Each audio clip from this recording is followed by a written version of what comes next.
that there's a huge argument in New Zealand at the moment about A1 and A2 milk. I don't know whether you've got that in America. There's a guy called Professor Keith Woodford who's written a book called Devil in the Milk, and this is all to do with one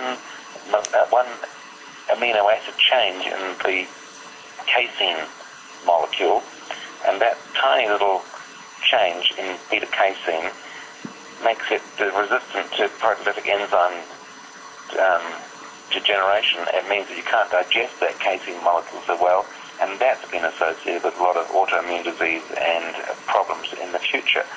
So this is another protein and another staple, milk, that has been suggested anyway. He says it causes many illnesses which are serious, including heart disease, type 1 diabetes, autism, and schizophrenia. So if we can't eat our gluten in the bread and we can't eat our casein in our A1 milk, then we had better go back to eating fruit, vegetables, not too much meat, fish, and rice and corn, and avoid the gluten grains and avoid some of this dairy that could be causing us trouble. I wanted to ask you a little bit about corn. I've actually seen about a half a dozen studies come out now on maize prolamine contributing to immune damage and antibody production, equal, in some studies, equal to that of gluten. In other studies, slightly less than that of gluten, but nonetheless they're finding it, and these studies were all done in patients that have active celiac disease. Are you familiar with those studies, and if so, what's your opinion on that? I am, and unfortunately quite a lot of people don't get better because they are now eating more maize, because it's a substitution grain from the gluten grains, and they are getting maize intolerance. They can get maize allergy, they can react quite briskly to it, but most of them just get the same symptoms that they were getting before with gluten, and they have to go off maize, so that's quite a big step for them to take. But there are alternate grains, and corn, unfortunately, is used as a high glycemic food. It's not that nutritious, and if you can avoid corn, well, that's probably good, but that becomes harder and harder for people, and they can't have then these easy gluten-free things. But unfortunately, a lot of the packet gluten-free things are not healthy at all because they're full of sugar, salt, and fat. Just because they're gluten-free doesn't mean that they're good for you.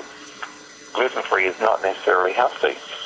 And if you're going to have a cookie made of wheat and sugar and fat, well, if you have the same cookie made of maize, sugar and fat, it's just as bad.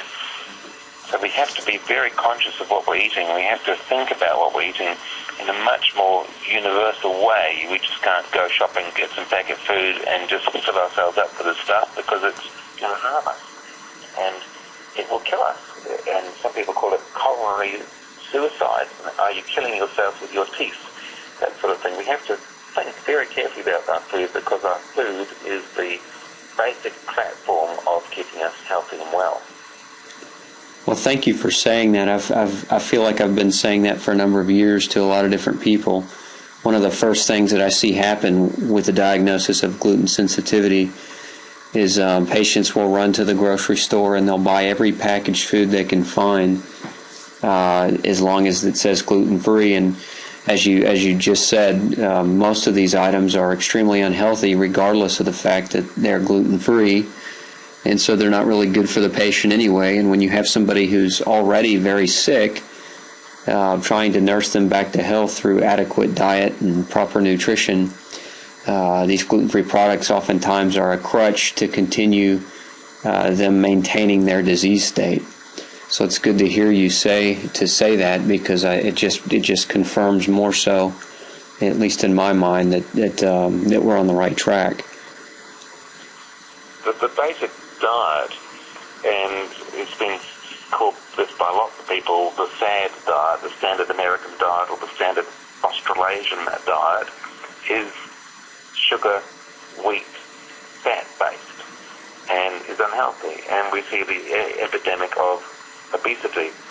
As you say, say, unfortunately, when some people go gluten-free, they actually put on more weight and get more obese because they are actually increasing their empty calories. They're eating more sugar, fat, and wheat or corn rather than changing their diet entirely. It's a great opportunity when you're diagnosed with gluten sensitivity and really looking at your diet and really looking at the ingredients to learn. And in my clinic, I've written books to help people because they don't know what to do. I've got a book called Going Gluten-Free, How to Get Started, and we say don't replace bread with bread. You want to replace bread with other foods, particularly fruit and vegetables. And they're what our diet should be based on. But when everybody's hurrying and doesn't want to get fresh groceries, which are expensive, the problem is that in our countries, cheap food is seen to be good food, but cheap food is bad food. And a cheap gluten-free diet is not a good idea. You've got to pay good money to get good food. And if you invest in your diet, if you invest in your food, then you're going to feel better. You're going to save heaps of money on doctor's bills, and you're going to live longer. You're going to have more energy, and you're going to be more productive and much happier. So it's a matter of investing in your food, not just getting the cheap junk food that you can just get a quick calorie fill and then think you're going to be well nourished. People just have got the wrong idea about how to eat. I absolutely agree. What you were mentioning before, A1 and A2 milk. Can you give me some terminology there? That's not a term I'm familiar with. It's like these scientists calling things alpha, beta, gamma. They call them 1 and 2. The story is basically this, that about 1,000 years ago, there was a genetic change in a herd of animals in Europe. It's a herd of cows, and there was this change that their casing was changed by one amino acid, and the original gene type is called A2, and the new modification is called A1. It's called A1 because that was the first casing that was actually described. And what's happened is that most of the European and Australasian, and I think American milk is now derived from this herd of cows that is A1, which is the mutant. And the A2, which is the original, is mostly in other countries, I think especially through the African countries. I'd have to look this up to be absolutely sure. And therefore, we've got this casein that doesn't get digested properly, and therefore is available to be made, antibodies make and stimulate autoimmune disease, just the same as gluten. I will send you the link for the book, Devil in the Milk, and it's certainly something which we need to take attention of.